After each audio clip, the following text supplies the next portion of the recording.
नमस्कार। देवभूमि के दंगल में आप सभी का स्वागत है। मैं हूं आपके साथ ऋषि शुक्ला। देवभूमि के दंगल में आज हम बात करेंगे 2024 का प्लान, जनता में ऐलान।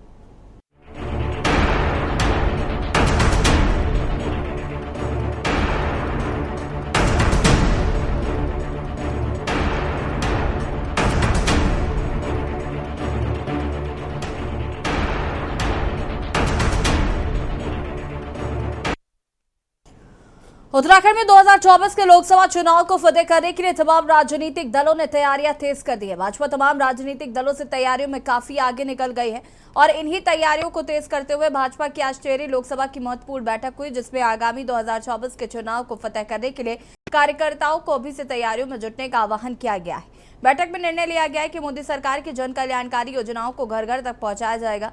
वहीं एक तरफ जहां उत्तराखंड भाजपा ने लोकसभा सीटों की बैठकें शुरू कर दी है, तो वहीं दूसरी ओर पार्टी की चुनावी तैयारियों को धार देने के लिए प्रधानमंत्री नरेंद्र मोदी पिथौरागढ़ आ रहे हैं। पीएम मोदी पिथौरागढ़ में जनसभा को संबोधित कर लोकसभा चुनाव के लिए भाजपा के पक्ष में माहौल बनाएंगे। उनका 11 अक्टूबर से पिथौरागढ़ का 2 दिवसीय दौरा हो सकता है। इसके बाद अक्टूबर महीने के दूसरे पखवाड़े में वह बद्री केदार धाम के दर्शन के लिए भी आ सकते हैं। वहीं उत्तराखंड भाजपा ने अभी से पीएम मोदी के संभावित दौरे को लेकर तैयारियां शुरू कर दी हैं। वहीं कांग्रेस पार्टी ने प्रधानमंत्री से मांग की कि वो राज्य के लिए अपने साथ कुछ सौगात लेकर आए। आज इसी मुद्दे पर चर्चा करेंगे। इससे पहले रिपोर्ट।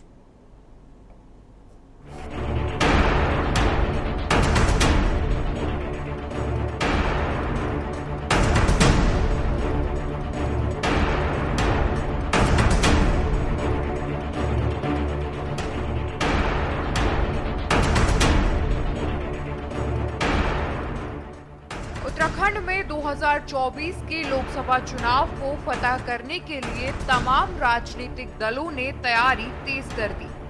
भाजपा तमाम राजनीतिक दलों से तैयारियों में काफी आगे निकल गई है। इन्हीं तैयारियों को तेज करते हुए भाजपा की आज टिहरी लोकसभा की महत्वपूर्ण बैठक हुई, जिसमें आगामी 2024 के चुनाव को फतह करने के लिए कार्यकर्ताओं को अभी से तैयारियों में जुटने का आह्वान किया गया है। बैठक में निर्णय लिया गया कि मोदी सरकार की जन कल्याणकारी योजनाओं को घर घर तक पहुंचाया जाएगा। वहीं कांग्रेस की तैयारियों की बात करें तो कांग्रेस प्रदेशाध्यक्ष करण माहरा का कहना है कि कांग्रेस चुनाव के लिए पूरी तरह से तैयार है। लोकसभा चुनाव की तैयारियों के संबंध में कांग्रेस की हाई लेवल मीटिंग हैदराबाद में 17, 18 और 19 सितंबर को होगी। इस बैठक में करण माहरा, नेता प्रतिपक्ष यशपाल आर्य भी शामिल होंगे। करण माहरा का कहना है कि बूथ स्तर तक संगठन को मजबूत किया जा रहा है। इसके साथ ही जनहित से जुड़े मुद्दों को कांग्रेस लगातार उठा रही है। उससे ऊपर के कार्यकर्ताओं की पूरी लोकसभा की आज बैठक है, टिहरी लोकसभा बैठक है। कल हमारी नैनीताल लोकसभा की होगी, अल्मोड़ा लोकसभा की होगी और बाद में दोनों हरिद्वार और पौड़ी लोकसभा की बैठक भी होंगी। मुख्य रूप से लोकसभा पक्ष है और कैसे मत प्रसन्न बढ़ा सकते हैं, कैसे नए लोग भी जोड़ सकते हैं, इन सारे विषयों पर लगभग 2 घंटे की बैठक विधायक में संपन्न हुई है। उन्होंने संगठन को सुझाव भी दिए हैं और सरकार द्वारा जो कार्य किए गए हैं उनको धरातल उतारने की दृष्टि से भी अनेकों सुझावों को प्राप्त हुए, जिनको आगामी दिनों में क्रियान्वित करेंगे। हमारी तैयारियां भी चल रही हैं, हम लगातार बैठकें कर रहे हैं। अभी हैदराबाद में एक हाई लेवल की मीटिंग है 17, 18, 19 को, और उस मीटिंग में मैं भी जा रहा हूं प्रतिभाग करने, नेता प्रतिपक्ष भी जा रहे हैं और वरिष्ठ जनों को भी बुलाया गया है।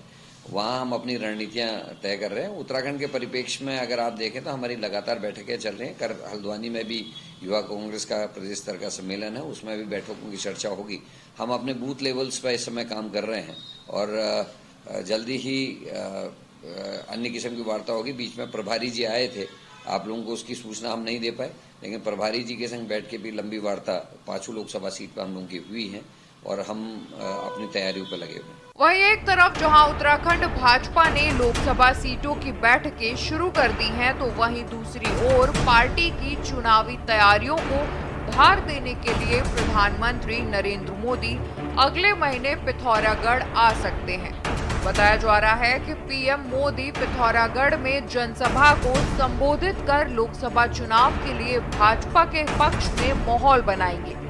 उनका 11 अक्टूबर से पिथौरागढ़ का 2 दिवसीय दौरा हो सकता है। इसके बाद अक्टूबर महीने के दूसरे तीसरे पखवाड़े में वह बद्री केदार धाम के दर्शन के लिए भी आ सकते हैं। वहीं उत्तराखंड भाजपा ने अभी से प्रधानमंत्री नरेंद्र मोदी के संभावित दौरे को लेकर तैयारी शुरू कर दी है। वहीं कांग्रेस पार्टी ने प्रधानमंत्री से मांग की है कि वह राज्य के लिए अपने साथ कुछ सौगात लेकर आएं। देखिए, प्रधानमंत्री जी का उत्तराखंड से विशेष लगाव है और समय समय पर प्रधानमंत्री जी को जब मौका मिलता है उत्तराखंड आते हैं और उन्होंने जो वादा उत्तराखंड से किया है, जब जो वादे किए उनको निभाने का काम किया। चाहे वो केदारनाथ टाउनशिप की बात हो या बद्रीनाथ टाउनशिप की बात हो या अन्य चीज़ें जो आज हम देख रहे हैं धरातल पर, देहरादून से दिल्ली की दूरी की बात हो, तमाम चीज़ों पर भारतीय जनता पार्टी की डबल इंजन की सरकार ने यहाँ पर काम किया। प्रधानमंत्री जी ने जिस प्रकार से जब केदारनाथ जब वो आते हैं तब से देखा है हमने कि लगातार श्रद्धालुओं की, विदेशी श्रद्धालुओं की संख्या बढ़ी।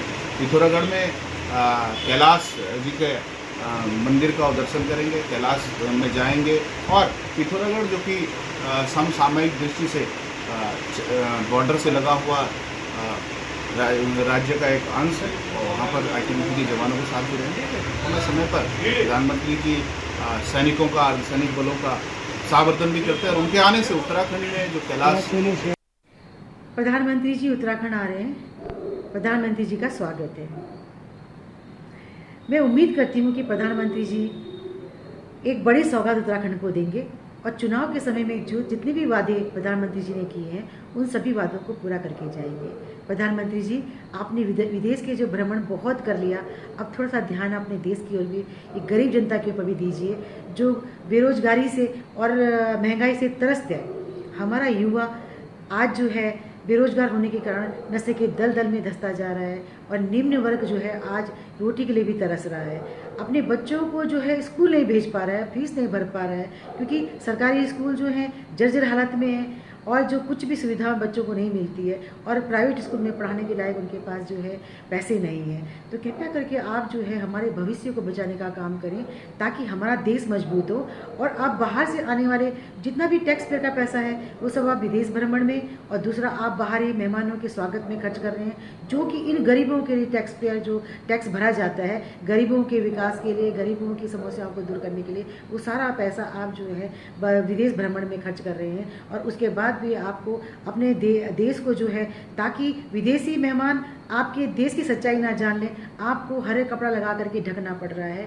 तो आप अपने देश पे ध्यान दीजिए ताकि आपको अपने देश को विदेशी मेहमानों से ढकने की आवश्यकता ना पड़े। कुल मिलाकर 2024 के दंगल को फतह करने के लिए तमाम राजनीतिक दल अपनी अपनी तैयारियों में लगे हुए हैं। बीजेपी का दावा है कि जनता इस बार भी भारी मतों से भाजपा को जीत दिलाने वाली है, जबकि कांग्रेस बेरोजगारी, महंगाई, महिला अपराध जैसे तमाम मुद्दों के सहारे जीत का दावा कर रही है। सवाल ये है कि क्या 2024 में एक बार फिर भाजपा हैट्रिक मार पाएगी? क्या कांग्रेस तमाम मुद्दों के सहारे सत्ता का स्वाद चख पाएगी? Uttarakhand desk report.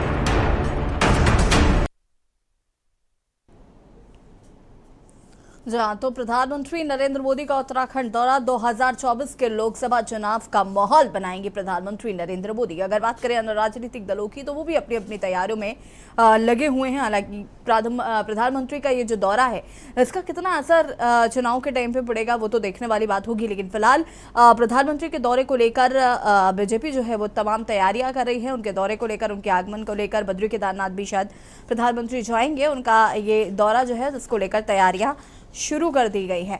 अगर हम बात करें 2024 के लोकसभा चुनाव को लेकर तो अन्य राजनीतिक दल भी इसको लेकर तैयारियां शुरू कर चुके हैं और विपक्षी दलों का यह कहना है कि अगर प्रधानमंत्री नरेंद्र मोदी उत्तराखंड आ रहे हैं तो राज्य के लिए कोई ना कोई सौगात लेकर जरूर आए। आज इसी मुद्दे पर चर्चा करेंगे। व्यवहार हमारे साथ जुड़ चुके हैं, उनसे आपका परिचय करा देते हैं। रविंद्र कुमार जी, प्रदेश प्रवक्ता बीजेपी, हमारे साथ जुड़ चुके हैं। विपिन खन्ना जी, प्रदेश प्रवक्ता आम आदमी पार्टी से हमारे साथ जुड़ चुके हैं। अनिल थपलिया जी, वरिष्ठ प्रवक्ता यूकेडी से हमारे साथ जुड़ चुके हैं और सुभाष झा जी, वरिष्ठ पत्रकार, हमारे साथ जुड़ चुके हैं। आप सभी का बहुत बहुत स्वागत है। और सबसे पहले शुरुआत रविंद्र जी आपसे ही करूंगी मैं। प्रधानमंत्री नरेंद्र मोदी का उत्तराखंड दौरा और इस दौरे को लेकर तमाम तैयारियां जो हैं वो बीजेपी द्वारा की जा रही है। सबसे पहले तो उनके दौरे को लेकर क्या कुछ कहना है?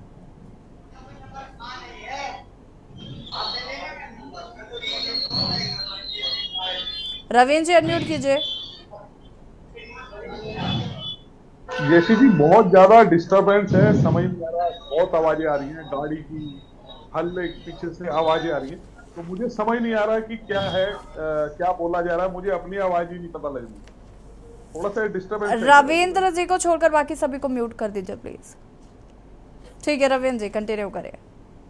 जी जी अभी ठीक है? देखिए, हाँ अब ठीक है। जैसा कि मैंने समझ पाया, क्योंकि यशी जी पूरा प्रश्न मैं समझ नहीं पाया था, प्रधानमंत्री के ये दौरे को लेके उत्तराखंड में आगामी को लेके आपने मेरे से शायद प्रश्न किया। देखिए, माननीय प्रधानमंत्री का उत्तराखंड को लेके अलग ही तरीके का उनका एक समझ लीजिए आस्था है, यहाँ को लेके प्यार है, यहाँ को लेके उनके एक दार्शनिक दर्शन है। एक लंबे समय उन्होंने यहाँ पे एक वक्त में अपना समय गुजारा है, तो उनको लेके इस जगह को लेके उनकी एक अपनी ही अध्यात्म को से एक उनका लगाव है उत्तराखंड की देवभूमि से।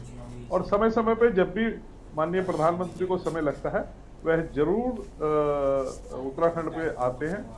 और इसके राजनीतिक लिहाज से भी आप कह सकते हैं, ठीक है भाई, अब राजनीति में हैं तो अपने कार्यकर्ताओं से मिलना, यहाँ की सारी चीजों को समझना, वो भी एक पहलू है।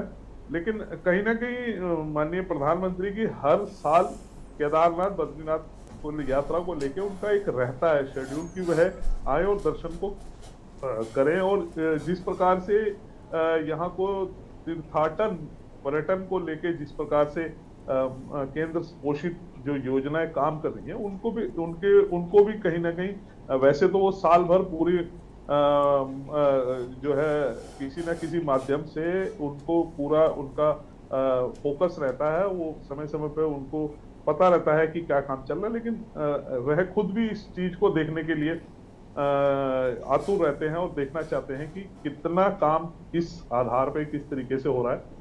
तो ये माननीय प्रधानमंत्री का एक अपना लगाव है, और अगर वो आएंगे तो हमारे प्रदेश के लिए कहीं ना कहीं अच्छा है। और अभी मैं सुन रहा था कि आपने कहा था कि क्या सौगात लेकर आएंगे।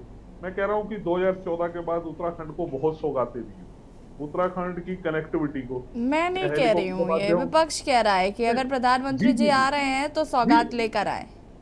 यशी जी, आप ही ने बोला है, आप ही के माध्यम से कह रहा हूँ, आपने मुझे बताया विपक्ष कह रहा है, तो मैं कह रहा हूँ कि जिस प्रकार से सौगाते की बारिश हुई है, विकास की बारिश हुई है यहाँ पे, चाहे कनेक्टिविटी, रोड कनेक्टिविटी हो, चाहे और उस बारिश में न जाने कितने पहाड़ दरक रहे हैं, जनजीवन प्रभावित हो रहा है, समस्याएं हो रही हैं, विकास भी विनाश की ओर ले जा रहा है उत्तराखंड को, इससे तो आप डिनाई कर ही नहीं सकते हैं। नहीं, देखिए, आप विकास से विनाश की ओर अगर आप ऐसी बात करेंगे तो यशी जी, तो देखिए हम ऐसी बात नहीं कर रहे हैं, आपके साइंटिस्ट आपके जो इस पर वर्क काम कर रहे हैं वो ये बातें कह रहे हैं। हम नहीं, हम कई अलग से तथ्य तर्क लेकर नहीं आते हैं, हम भी वही रिसर्च की ही बातों पर आपसे बता रहे हैं। मैं भी वही कहना चाह रहा हूँ, हमने भी देखा है जब यहाँ विकास नहीं होता था तब भी यहाँ पे आपदाएं आती थी, तब भी आपदाएं। देखिए, बात आपदाओं की नहीं है, विकास आप करिए, लेकिन आप जो मानक है उनके हिसाब से काम करिए ना, मानकों का ध्यान रखना तो जिम्मेदारी होती है आपकी। आप बताइए ना, कौन से मानक पे खरा नहीं उतरा और किसने कहा है आपको, या कोई ऐसी रिपोर्ट है जिसने कहा हो? देखिए, अगर आप सन 76 की रिपोर्ट की बात करते हैं, मिश्रा कमीशन, जोशीमठ, तो उस समय तो कोई प्रोजेक्ट ऐसा नहीं था जो काम कर रहा था। जोशीमठ में बहुत पहले एक फाइल तैयार की गई थी और बताया गया था कि अगर यहाँ पर इतनी तेजी से अगर कंस्ट्रक्शन होगा तो ये स्थिति उत्पन्न होगी। नहीं कहा गया था ये, लेकिन कंस्ट्रक्शन हुआ, बड़े बड़े होटल्स बनाए गए, वो किसी की भी सरकार में बने हो। सन 76 की रिपोर्ट थी मिश्रा कमीशन की, जब उन्होंने पहली बार कहा कि ये जो है, ये जिस जगह जोशीमठ बसा है, ये एक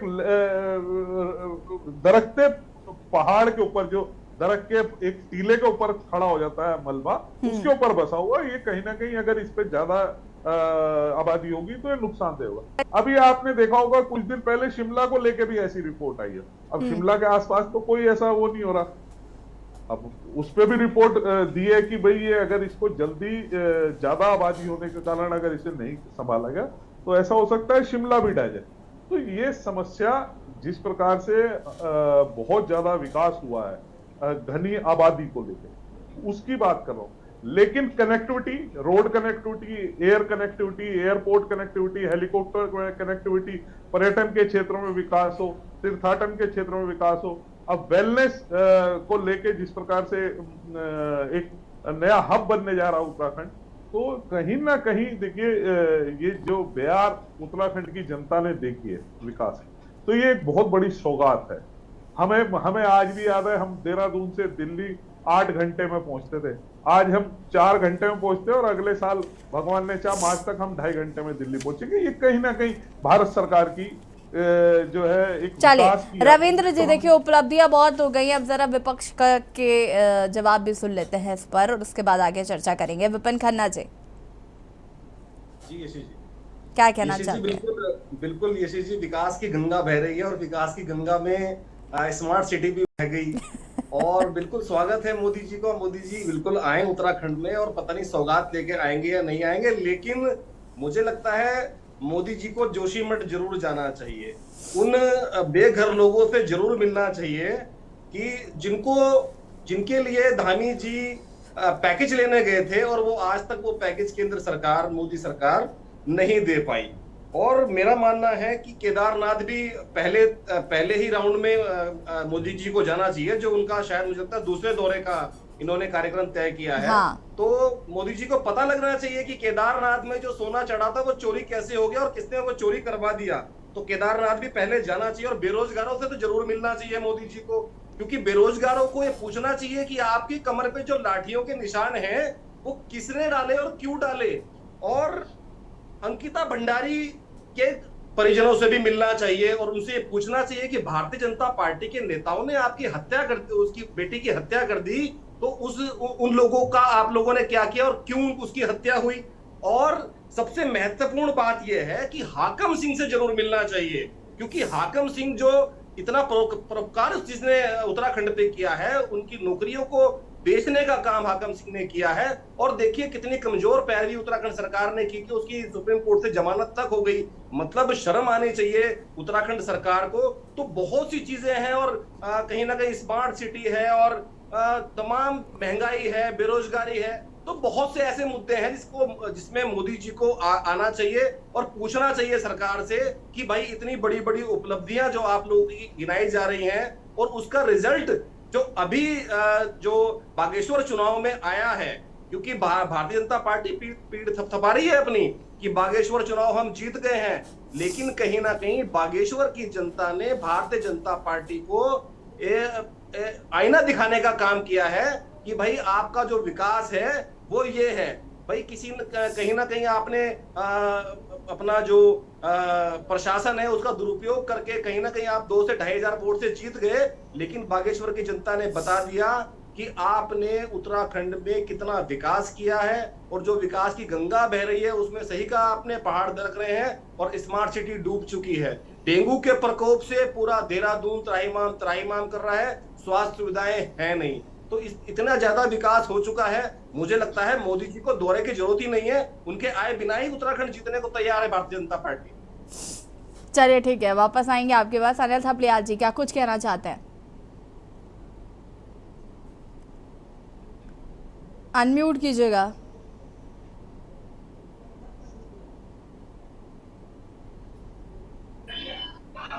यशी जी, जैसे सभी जानते हैं कि 18वीं लोकसभा का गठन होगा और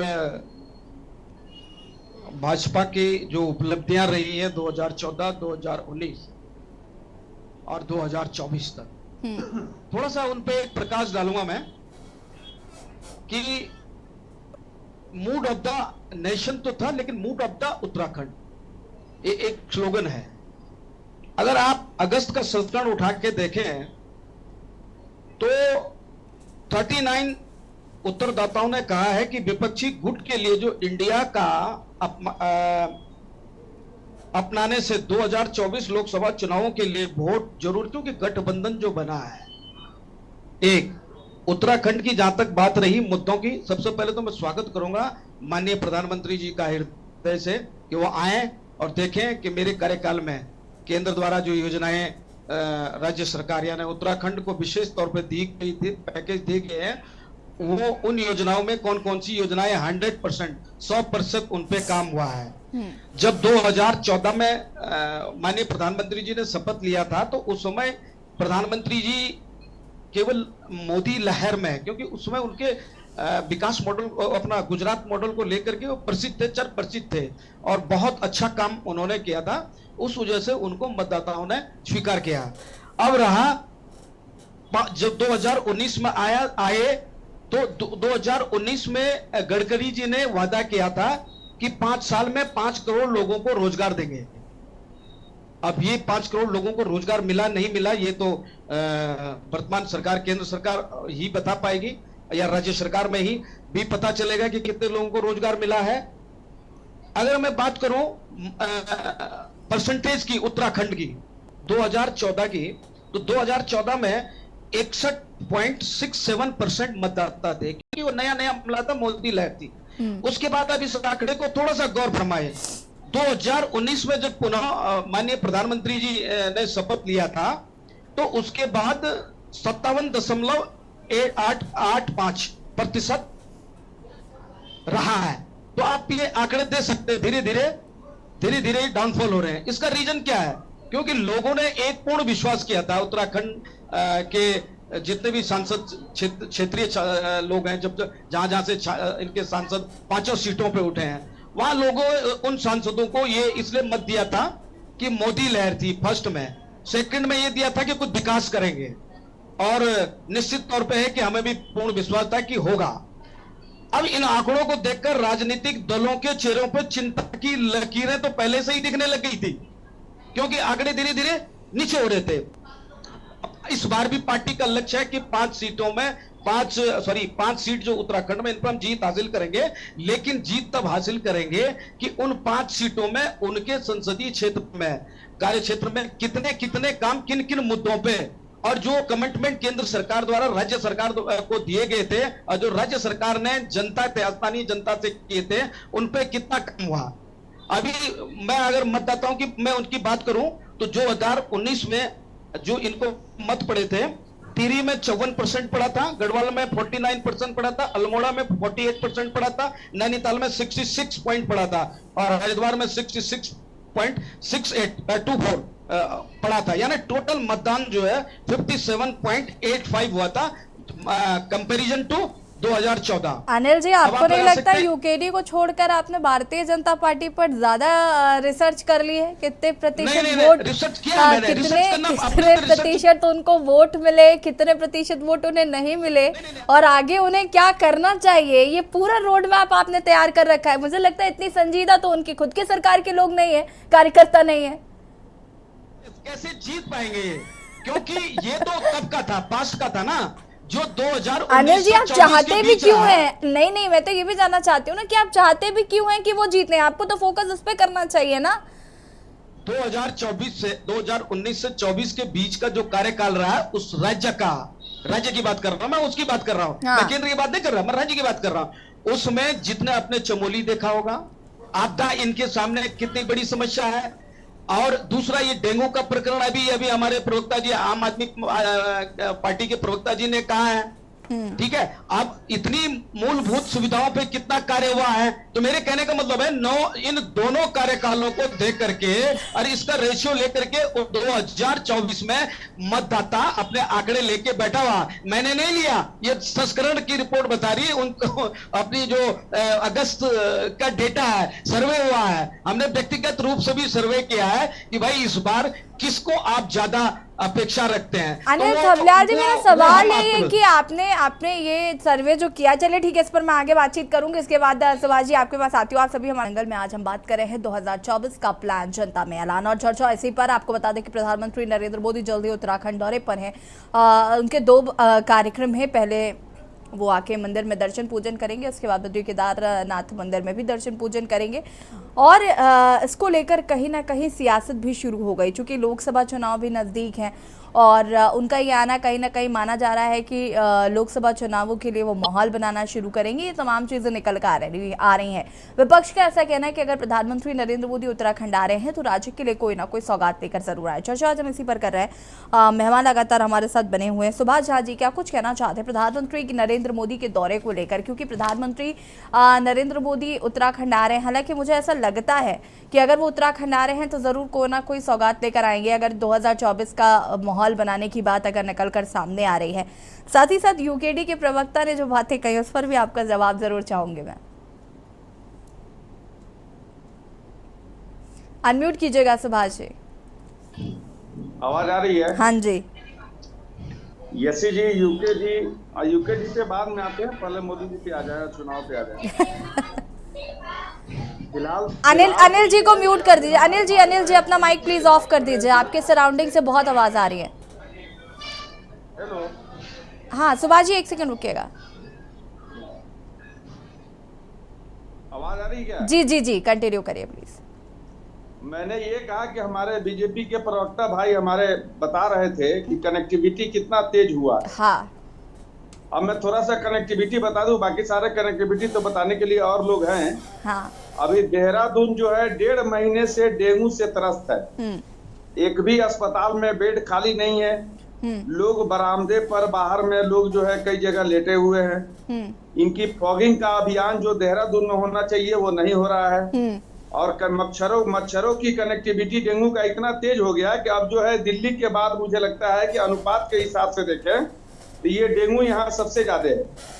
दूसरी बात, कनेक्टिविटी इतना तेज है डेंगू का कि अब ये पहाड़ चढ़ गया और ये चमोली तक चला गया, कर्णप्रयाग, रुद्रप्रयाग वगैरह वगैरह। ये डेंगू अब यहीं का नहीं रहा। तो कनेक्टिविटी तो वाकई बड़ा है, ये तो मानना पड़ेगा। और ये 2 लेन और 4 लेन के चक्कर में पता नहीं मच्छरों को इतना रास्ता कहाँ से मिला और बड़ी तेजी से बढ़े। तो कनेक्टिविटी तो हुआ है। दूसरी बात, जो अभी जगह है जो इन्होंने खोद रखे साल भर से, दो बार 3 ठेकेदार चेंज हुए, उन गड्ढों में मच्छरों का आशियाना बन गया। स्मार्ट सिटी बनी, जिनके लिए उनके लिए बनी हो नहीं बनी हो, लेकिन मच्छरों के लिए तो स्मार्ट सिटी बन गई भाई साहब। और इस पर इन लोगों का कोई ध्यान नहीं है 1.5 महीने से। मुझे लगता है कि प्रधानमंत्री जी आएंगे तो पता नहीं हमारे यूकेडी के लोग, आपके लोग, कांग्रेस के लोग इस सवाल को लेकर के जाएंगे नहीं जाएंगे, चूंकि यहाँ तो सुनवाई नहीं हो रही। रही बात इनके चुनाव को लेकर के, अभी बागेश्वर में चुनाव हुआ है, इन्होंने सारे घोड़े छोड़ दिए थे, सारे तंत्र लगा दिए थे, लेकिन नतीजा जो निकला उससे अंदर से सन्नाटा है इनमें। इसलिए कि महज ये 2200 से 2400 वोट से जीते हैं। और 2200 से 2400 वोटों से भाजपा का यहाँ जीतना, खास करके तब यहाँ जब डबल इंजन की सरकार है, खास करके तब जब केंद्र में 9 साल से सरकार है, खास करके तब जब 6-7 साल से यहाँ सरकार में दूसरी बार ये है, तो निश्चित से ये अंदर से सन्नाटा तो है। और मोदी जी का आना जो है, इसको इस तौर पे ना लें कि ये तीर्थाटन करने के लिए आ रहे हैं। इस सन्नाटे को पाटने के लिए आ रहे हैं। और पूरी भाजपा, चूंकि अभी जो उपचुनाव हुआ है 9 सीटों पर, उसमें से 4 सीट तो इंडिया गठबंधन के हक में गया है, 7 सीटों में से, और 3 सीट इनके हक में गया है। तो ये अब इस बात को समझने लगे हैं और इस बात पर इन लोगों का काफी मंथन चल रहा है। और ये सन्नाटा, दरअसल इस सन्नाटा यात्रा है प्रधानमंत्री का। अब रही बात यूकेडी की, आपने कहा तो यूकेडी के हमारे भाई ने जो है रिसर्च, यूकेडी की एक खासियत है कि ये दूसरे पे रिसर्च बहुत अच्छी करते हैं। अब अपनी पे रिसर्च इनका थोड़ा कम है। मैं कहूंगा कि भाई आप अपने पे भी रिसर्च किया करिए, लेकिन कोई बात नहीं, इतना तो कम से कम विपक्ष के नाते दूसरे पे तो रिसर्च करते हैं, ये अच्छी बात है। ये अच्छी बात भी है कि विपक्ष पे इतना रिसर्च करना चाहिए। अब बाकी हमारे आप वाले भाई बताएंगे कि इस बार कितना सीट पर ये लड़ेंगे, कितने सीट पर ये लड़ रहे हैं। और इस बार संजोग से देखिए, अभी चुनाव में कांग्रेस हमारी इतनी व्यस्त है चुनाव के विश्लेषण में कि हमारे अभी लगता है कि कांग्रेस के भाई लोग हमारे उपलब्ध नहीं हुए। हाँ, कांग्रेस के प्रवक्ता अभी तक नहीं आए। प्रधानमंत्री फिर एक आएंगे, कुछ गिफ्ट दे न दे, बातों का गिफ्ट लंबा चौड़ा जरूर दे के जाएंगे। और मुझे लगता है कि 2-4 सगुफे छोड़ करके सबको खुश करके जरूर जाएंगे। धामी जी के पेट जरूर थपथपाएंगे। हाँ। चलिए विपिन खन्ना जी। जी जी। सुभाष जी पूछ रहे थे कितनी सीटों पर क्या समीकरण। सुभाष जी ने सवाल किया और बहुत जायज सवाल किया कि आम आदमी पार्टी का क्या इस बार रुख है चुनाव की तरफ। और मैं आपको बता दूं कि देखिए, आपको अच्छी तरह से पता है कि इस समय केंद्र में आप इंडिया गठबंधन में है और यदि केंद्रीय नेतृत्व, वैसे हमारी पार्टी तैयार है बिल्कुल, उत्तराखंड प्रदेश बिल्कुल तैयार है चुनाव में जाने के लिए। और जिस हिसाब से निर्देश आएंगे, दिल्ली के निर्देश आएंगे, केंद्र के निर्देश आएंगे, उस हिसाब से हम लोग काम करेंगे। अगर उत्तराखंड में कोई भी सीट हमें मिलती है तो उस पर जोर शोर से चुनाव लड़ा जाएगा। और क्योंकि गठबंधन में है तो हमें लगता है कि हो सकता है 1 या 2 सीट हमें मिल जाए। तो हम हमारी पार्टी आम आदमी पार्टी उत्तराखंड पूर्ण रूप से चुनाव के लिए तैयार है और हर लोकसभा में तैयार है। आप तो तैयार हैं, लेकिन आपको कितना मौका मिलता है लड़ने का वो भी तो देखना होगा। जी, मैंने पहले ही कहा कि क्योंकि गठबंधन में है तो अगर मौका मिलता है, वैसे हमारी तैयारी हर लोकसभा पे है। यदि कोई भी मौका अगर किसी भी लोकसभा से मिलता है तो आम आदमी पार्टी पूरी तरह से तैयार। ठीक है रविंद्र जी, बहुत सारी बातें यहाँ पर सुभाष जी ने कही, क्या कुछ कहना चाहेंगे? अनम्यूट कीजिएगा।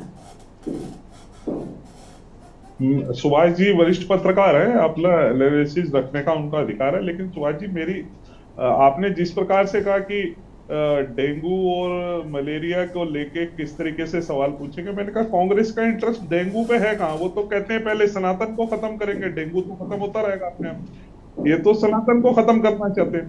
पहले इनसे सुभाष जी आप ही पूछ लेना कि भाई सनातन खत्म करना जरूरी है, डेंगू खत्म करना जरूरी है। दूसरी बात में आता हूँ, देखिए जिस प्रकार से पूरे भारतवर्ष में स्वास्थ्य को लेकर जो एक क्रांति आई है, सुभाष जी इस बात को आप माने या ना माने, लेकिन आंकड़े तो बोलते हैं कि देखिए 2013 से पहले खाली काला अजर नाम की एक बीमारी होती थी जिसपे करीबन 11,000 लोग थे, उसके हर साल प्रभावित होते थे। जो 2022 तक 1,000 लोग रह गए उसके प्रभाव से। मलेरिया के 10 लाख मामले आते थे 2013 से पहले, 2022 में 2 लाख से कम हो गए। 157 मेडिकल कॉलेज, 15 एम्स, 11 माह में कोविड वैक्सीन की 200। उत्तराखंड का तो बताइए। मैं वो बता रहा हूँ ना, आप अभी उत्तराखंड पे भी आ रहा हूँ। 220 करोड़ से अधिक वैक्सीन डोज देने का रिकॉर्ड है हमारे नाम। अब आते हैं उत्तराखंड में। देखिए मैं आपको बार बार जब भी चैनल पे स्वास्थ्य को लेकर आती है कि उत्तराखंड पहला राज्य बना जहां आयुष्मान कार्ड से प्रत्येक व्यक्ति को नवाज दिया गया, 5 लाख रुपए का मुफ्त इलाज देता है, जहां पे लाखों हजारों लोगों ने इसका फायदा लिया है। रही बात डेंगू की, कि जिस प्रकार से डेंगू ने अपने पैर पसारे, डेंगू ने हमला किया, कहीं ना कहीं चिंता का विषय है। इसे लेके हम बिल्कुल कुछ चीज छुपाना नहीं चाहते, कुछ चीज कहना नहीं चाहते। सरकार पूरे तरीके से कटिबद्ध है, चाहे फॉगिंग को लेकर हो, चाहे जागरूकता को लेकर हो, क्योंकि फॉगिंग के साथ साथ जागरूकता भी बहुत जरूरी है।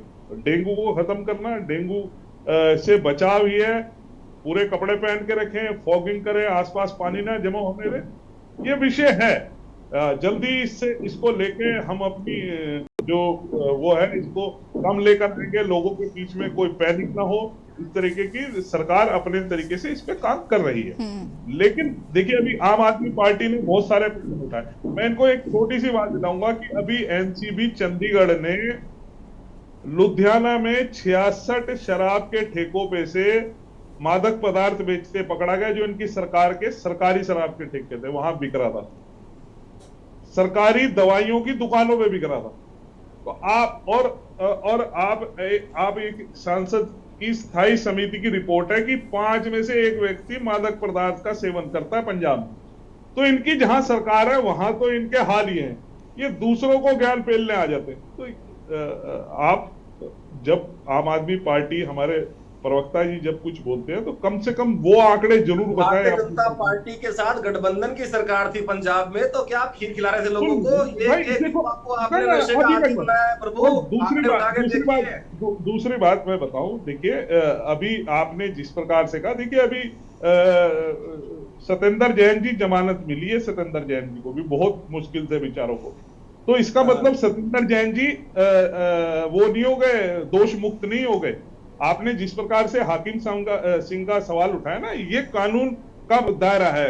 कानूनन रूप से अगर किसी को जमानत मिलती है, और खाली एक में मिली है, अभी बहुत सारे मुकदमे हैं उनके खिलाफ, तो ऐसा ना सोचो कि वो बच जाएगा, कोई भी हो, लेकिन जिस प्रकार से आज भी, अच्छा आप मुझे बताइए, हम कह रहे हैं हाकिम को सजा होगी क्या सिकंदर से? अच्छा ठीक है, मेरा एक सवाल है रविंद्र जी, एक सेकंड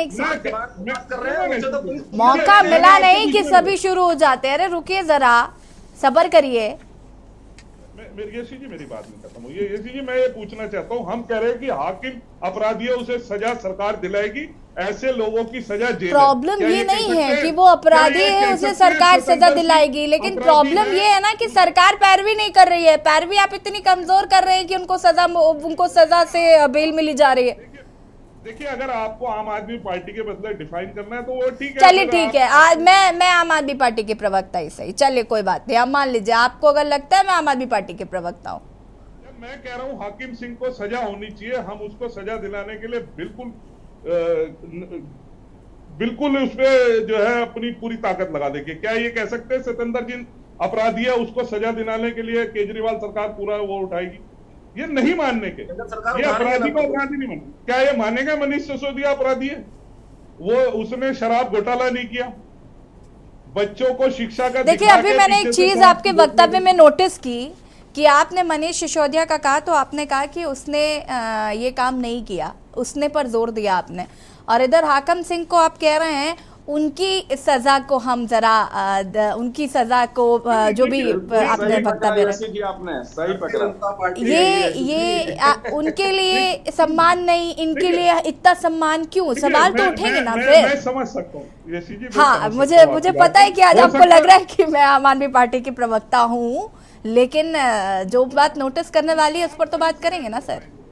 अगर मेरे मुंह से निकल गया तो मैं उसके लिए खेद प्रकट करता हूं, हम उसे सजा दिलवाएंगे। अगर मेरे मुंह से निकला, मुझे ध्यान नहीं है कि मेरे मुंह से क्या निकला, मैं स्पष्ट कर रहा हूं, हम उसे सजा दिलवाएंगे। और बताइए, लेकिन मेरे से एक बात का प्रश्न तो दे दीजिए, हम कह रहे हैं हम हाकिम को उसके अंजाम तक पहुंचा के रहेंगे, क्या ये बोल सकते हैं अपराधी है सतेंद्र जैन? नहीं बोलने को तो सिद्ध हुआ है। अरे भाई केंद्र की सरकार नहीं, ये डिबेट अभी इसी हाकिम सिंह और सतेंद्र जैन पर ही टिक के रह जाएगी। मेरा मसला ये नहीं था, हमारा मुद्दा प्रधानमंत्री नरेंद्र मोदी 2024 का लोकसभा चुनाव है, अगर सबको याद हो तो। मेरा ये सवाल था रवींद्र जी आपसे कि स्मार्ट सिटी जो है वो प्रधानमंत्री का ड्रीम प्रोजेक्ट है, ठीक है? अब प्रधानमंत्री जी को जरा उनका ड्रीम प्रोजेक्ट के दर्शन भी तो करवाइए। नहीं ठीक है, स्मार्ट सिटी का काम अपने हिसाब से सही चल रहा है। जब हमारे को जरूरत, अच्छा ये कौन डिसाइड करता है? अच्छा रविंद्र जी ये कौन डिसाइड करता है कि सब कुछ ठीक चल रहा है, सब कुछ बढ़िया चल रहा है? ये कौन डिसाइड करता है? आप लोग ही कर लेते हैं क्या? नहीं देखिए, खुद को खुद ही नंबर दे देते हैं 10 में 10। यशी जी देखिए सुनिए, आप जो है सही चीज को भी सही नहीं कह सकते, जो गलत है उसको भी गलत ही कहते हैं। रविंद्र जी आप ये तो कह ही नहीं सकते, आप इस बात को कह ही नहीं सकते हैं कि मैं ऐसा नहीं करती हूँ। मैं हमेशा, आप जब भी डिबेट में आइए, अगर आप सही होते हैं तो मैं आपका साथ देती हूँ, लेकिन आप कह रहे हैं नहीं 10 में 10 आप स्मार्ट सिटी को देंगे तो फिर वही नहीं जलेगा ना। ये तो हम यहाँ सुबह से लेके शाम तक स्मार्ट सिटी की पोल खोलते रहते हैं सर। स्मार्ट सिटी की इतनी खबरें आती हैं क्योंकि वहाँ इतने आए दिन इतनी प्रॉब्लम्स होती हैं लोगों को कि हमें दिखाना पड़ता है। तो वही स्मार्ट सिटी से तो मैं गले तक भर चुकी हूँ। प्रधानमंत्री जी का क्या हाल होगा अगर वो स्मार्ट सिटी के दर्शन करेंगे? तो स्मार्ट सिटी को लेके हमारे विधायक खुद आवाज उठा चुके हैं उन अधिकारियों को। बताइए जरा, अब वो आम आदमी पार्टी के प्रवक्ता तो नहीं है, आपको तो पता ही है कि वो आपके विधायक हैं।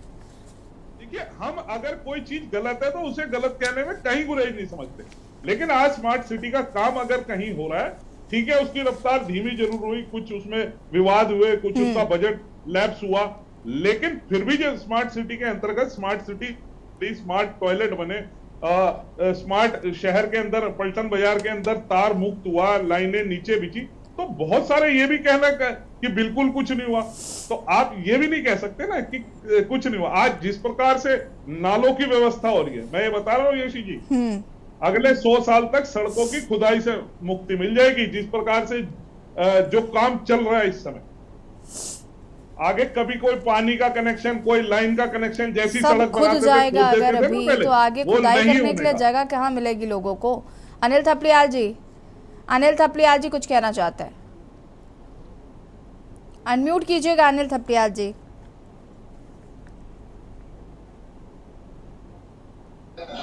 मैंने बहुत कुछ पहले बोल दिया और बहुत कुछ अभी बोलने को बाकी है। आपने कहा बीजेपी पे क्यों रिसर्च किया? भैया बड़े दल के रूप में है, नेतृत्व कर रहा है और डबल इंजन की सरकार है, तो उस पर हमारे वरिष्ठ पत्रकार जी को मालूम होगा, जब भी हम किसी चीज को करते हैं हम बड़ी चीज को पकड़ते हैं। अगर बड़े मगरमच्छ को पकड़ेंगे तो छोटे अपने आप ही कब्जे में आना शुरू हो जाएगा।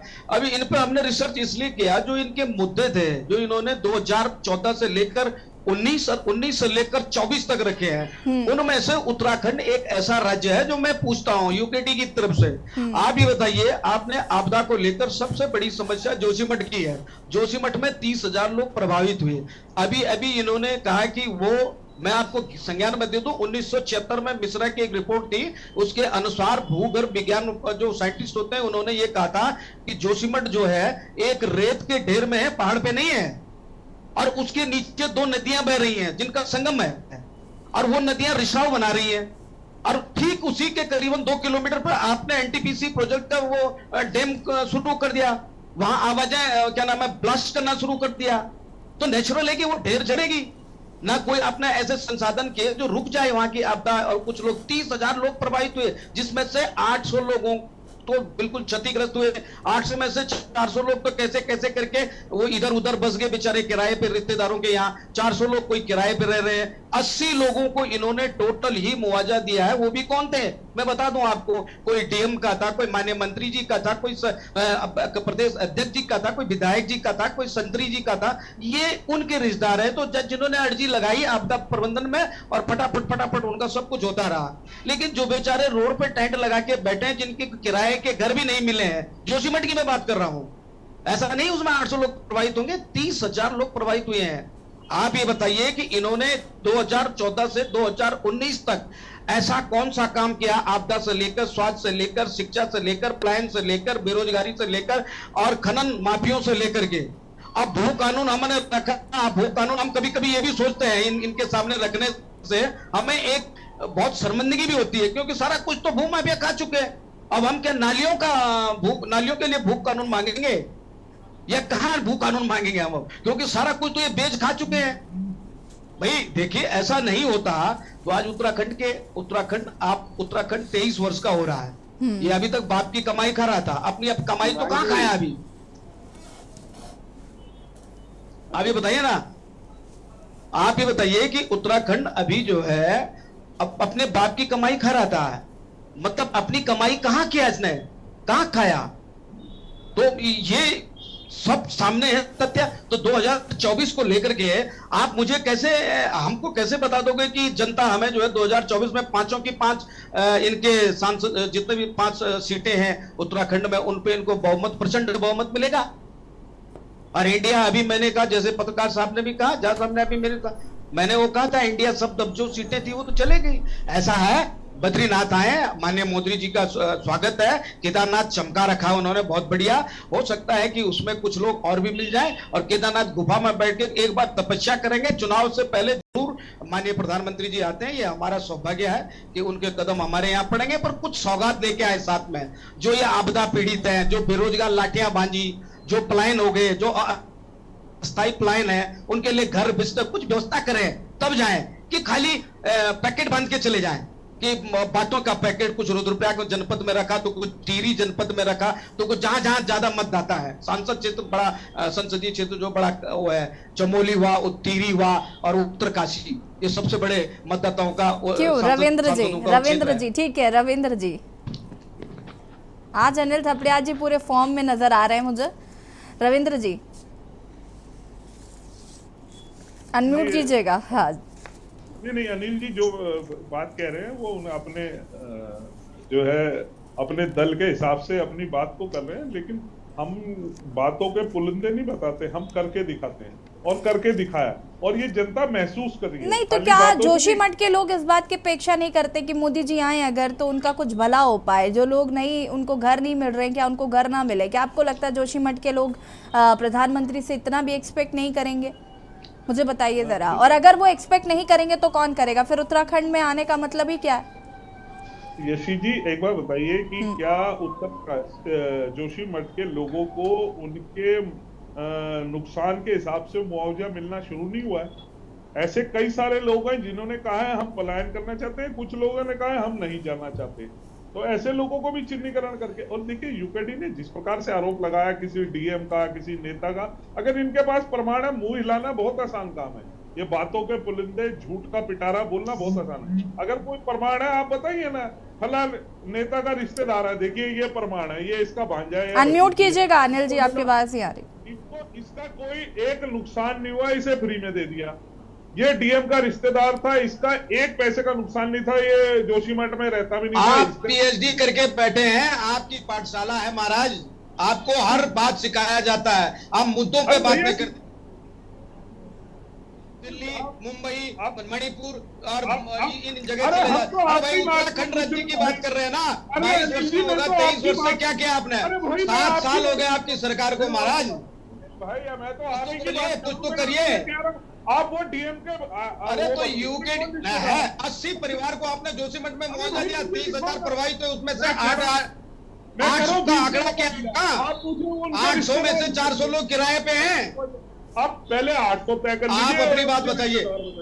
नहीं मुझे महाराज 2024 का माननीय प्रवक्ता जी, आप बद्रीनाथ में प्रार्थना करें, केदारनाथ में प्रार्थना करें, लेकिन उत्तराखंड की जनता। चलिए ठीक है, विपिन खन्ना जी अपनी बात को फटाफट पूरा करेंगे, उसके बाद अंतिम प्रतिक्रिया सुभाष जी आपकी लूंगी मैं। विपिन खन्ना जी ठीक है। रविंद्र जी वक्त की कमी है हमारे पास। विपिन खन्ना जी ठीक है। अनिल जी झूठ जितना बीजेपी बोलती है ना, आप मुझे प्रमाण दीजिए, कौन से नेता महाराज मिल गया प्रमाण वही है ना, तो 800 में से 80 क्यों हुए, 400 क्यों नहीं हुए? अरे मैं कह रहा हूँ इससे बड़ा प्रमाण क्या चाहिए आपको? आपने बोला रिश्तेदारों को, डीएम के रिश्तेदारों को मिला, आप उनके नाम बताइए, नहीं माफी मांगिए, आप झूठ बोलते हैं। अरे आपसे चलिए ठीक है। विपिन खन्ना जी देखिए यशी जी, जब भारतीय जनता पार्टी के प्रवक्ताओं से उत्तराखंड पे बात करी जाती है तो सबसे पहले ये लोग चले जाते हैं दिल्ली, उसके बाद पहुंचते हैं पंजाब। अरे भैया ये दैनिक जागरण में पंजाब, ये उत्तराखंड में क्या काम है पंजाब का? मुझे बताइए, पहले पन्ने पे छापते हैं आप हर बार यही बोलते हैं। नहीं आप मुझे बताइए ना, देहरादून में पंजाब के ऐड का क्या काम है? जब भैया ऐड दोगे तो बात भी सुननी पड़ेगी। हमारा क्या काम है? आप ये पैसा जो देहरादून में दिखा रहे हो, ये पैसा अगर पंजाब में लगता तो वहां का विकास होता, किसानों को मुआवजा मिलता। जो किसान 400 दिन से ज्यादा सीएम हाउस के बाहर के लिए उन्हें मुआवजा मिलता। ये देहरादून में आप पन्ना छपवा के पंजाब भगवंत मान क्या करना चाह रहा भैया? हमें तो बता दो, यहाँ क्या काम हमारा?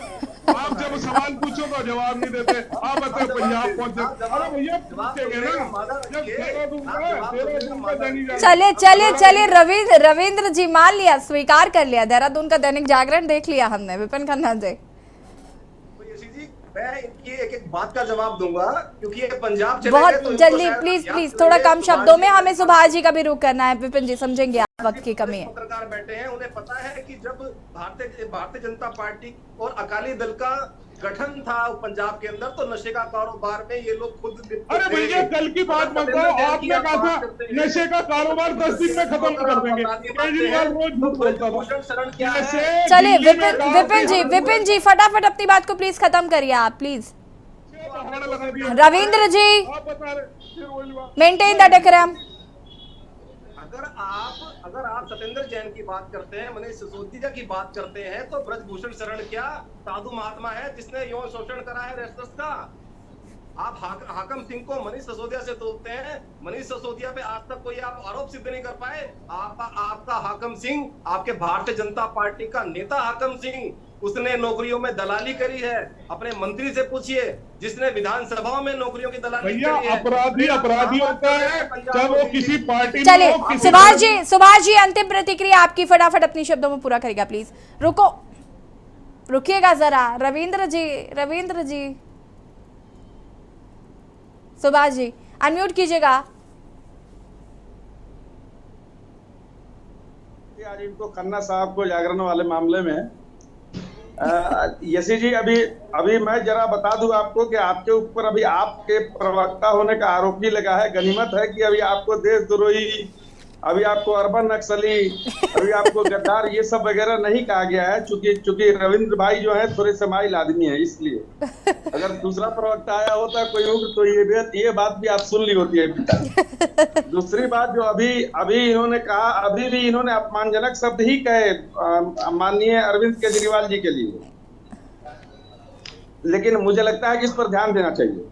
रही बात मोदी जी आ रहे हैं और बात वादों की हुई, तो वादों की बात होगी, चूंकि मोदी जी ने बहुत सारे वादे किए थे। मोदी जी ने नौकरी के वादे किए थे, 2-2 करोड़ प्रति साल, 15 लाख रुपए के वादे किए थे। मोदी जी ने महंगाई रोकने के वादे किए थे, पेट्रोल डीजल सस्ते करने के वादे किए थे। ये सारे वादे मोदी जी के ही थे, अच्छे दिनों के वादे किए थे। और उसके बाद अभी जो आपने कहा स्वास्थ्य का जो डाटा गिना रहे थे रविंद्र जी, वो बाहर का डाटा गिना रहे थे। उत्तराखंड में कभी डेंगू का ऐसा प्रकोप नहीं था, लोग यहाँ झेल रहे हैं और आप डाटा गिनवा रहे हैं। उस डाटा से कोई फर्क नहीं पड़ेगा, आपको लोगों को काम करके देना होगा। और पता नहीं आज तक आप लोग इस काम में क्यों नहीं आए। हमेशा एक नया शगुफा भाजपा छोड़ती है, हमेशा एक नया स्टंट, हमेशा एक नया इवेंट। ये आपके काम का कार्यशैली है। यहाँ के सबसे ज्यादा नौजवान यहाँ सेना में जाते हैं, आपने अग्निवीर आपने लागू किया।